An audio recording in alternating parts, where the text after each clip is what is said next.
From the Cuban Missile Crisis to the 1967 solar storm, here are the incidents that almost caused a nuclear war in the world.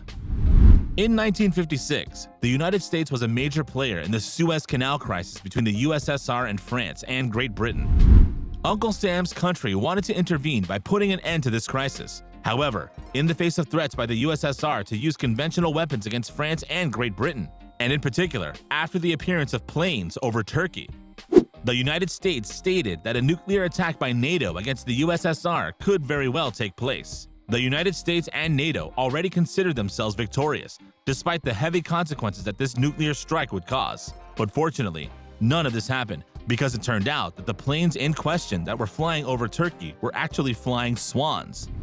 And then it was discovered that the alleged actions taken by the USSR were false and sometimes exaggerated or misinterpreted, which taught the US to think twice before taking action. On November 9, 1979, Zbigniew Brzezinski, National Security Advisor to US President Jimmy Carter, was fast asleep at home. Aspiring to a good night's sleep, he was suddenly awakened by a phone call at 3 a.m. On the other end of the line was the North American Aerospace Defense Command, NORAD. Perfectly aware, Brzezinski listened attentively to his interlocutor, explaining the emergency situation in which his country found itself. Indeed, the USSR had just launched 250 ballistic missiles towards the United States, which later turned out to be 2,200 according to a message from the NORAD computers. The decision to retaliate fell to President Jimmy Carter, who had only 3 to 7 minutes to intervene, while everything was already in place for the offensive. Time was running out, and faced with this extremely important situation, Brzezinski decided to wait a few minutes. His wait paid off because after a few minutes, the satellite and radar systems confirmed that it was a false alarm due to human error. Indeed, a technician had placed a tape showing a training scenario on one of the computers. Thanks to his patience, Brzezinski was able to avoid a real disaster, although the wait made him very nervous. Nevertheless, he was relieved and happy that he had trusted his intuition and had not woken up the president. That day, this man learned that one should not always rely on warnings because human clumsiness or even a defective part can cause alarming situations and sometimes lead to a real disaster.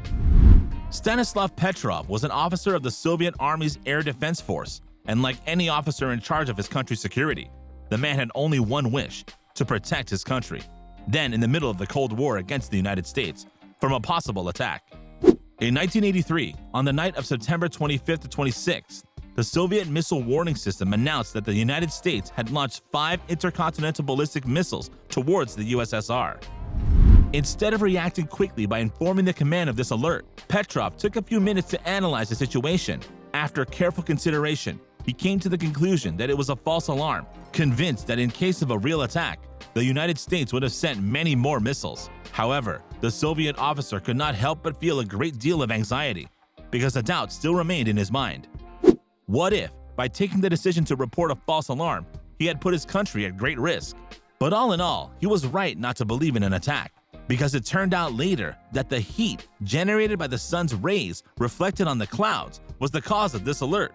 Petrov breathed a sigh of relief and went home, exhausted but happy. Thanks to his decision, he had narrowly avoided a nuclear war, and since then, he was considered a hero. In fact, he was awarded a medal for merits rendered to the fatherland in the armed forces.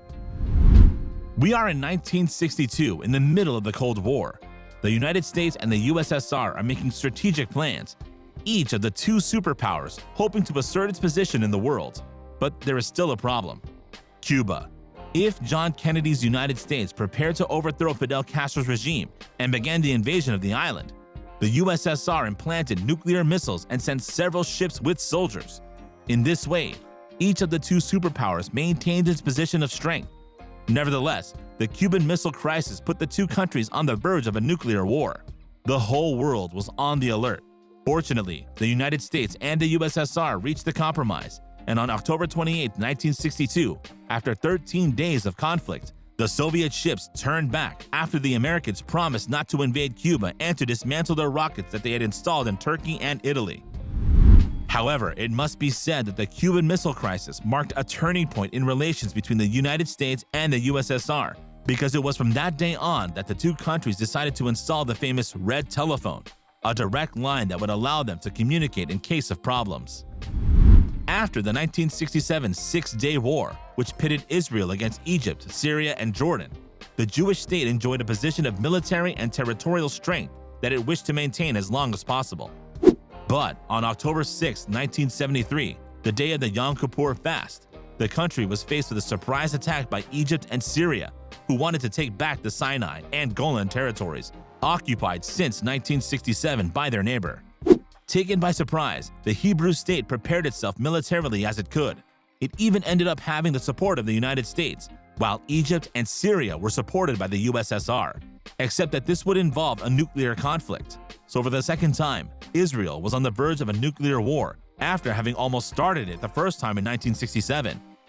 But fortunately, this story was soon forgotten, and the Yom Kippur War, also called the October War or the Ramadan War, ended after 3 weeks after a ceasefire imposed by the UN Security Council, leaving Israel in a state of half-freedom. Mao Zedong's China and Stalin's USSR have long been considered as two allies who hope to maintain their good relations for a very long time. But a border conflict would suddenly break this friendly relationship between the two socialist countries. The conflict concerned the island of Damansky, a small uninhabited far eastern island on the Ussuri River, located on the border between the USSR and China. On the night of March 1st to 2nd, 1969, several armed Chinese soldiers attacked Soviet border guards who were stationed on this island. The two countries engaged in an intense battle, during which the Chinese succeeded in pushing back the less armed Soviets, after which the Soviet Red Army retaliated by bombing the Chinese troops and regaining control of the island. Unfortunately, both countries lost many of their men in this battle, not to mention the nuclear threat that loomed after tensions between the two countries resumed at another border on August 13, 1969. However, the conflict ended on September 11, 1969, between the two communist powers, who eventually reached an agreement and stopped the firing, even redrawing the border between them. Peace was restored, but even if Damansky Island, also called Zhenbao Island, belongs to the Chinese today, this dark page of history has forever marked the relations between China and the USSR. During the Cold War, US sentries regularly stood guard at bases, their main objective being to ensure maximum security. But on October 25, 1962, in the middle of the night, one of the guards at Duluth Air Force Base in Minnesota was surprised to see a figure climbing the security fence.